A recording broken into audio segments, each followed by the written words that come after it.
حضرت عثمان رضی اللہ تعالیٰ عنہ سے روایت ہے کہ انہوں نے ایک دن اس طرح وضو فرمایا کہ پہلے اپنے دونوں ہاتھوں پر 3 دفعہ پانی ڈالا، پھر کلی کی اور ناک میں پانی لے کر اس کو نکالا اور ناک کی صفائی کی، پھر 3 دفعہ اپنا پورا چہرہ دھویا، اس کے بعد دایاں ہاتھ کوہنی تک 3 دفعہ دھویا، پھر اسی طرح بایاں ہاتھ کوہنی تک 3 دفعہ دھویا،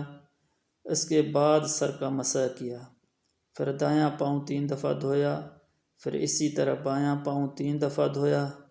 اس طرح پورا وضو کرنے کے بعد حضرت عثمان رضی اللہ تعالیٰ عنہ نے فرمایا کہ میں نے رسول اللہ صلی اللہ علیہ وسلم کو دیکھا کہ آپ صلی اللہ علیہ وسلم نے بالکل میرے اس وضو کی طرح وضو فرمایا، اور ارشاد فرمایا کہ جس نے میرے وضو کے مطابق وضو کیا پھر 2 رکعت نماز دل کی پوری توجہ کے ساتھ ایسے پڑھی جو حدیث نفس سے خالی رہی، یعنی دل میں ادھر ادھر کی باتیں نہیں سوچیں، تو اس کے پچھلے سارے گناہ معاف ہو گئے۔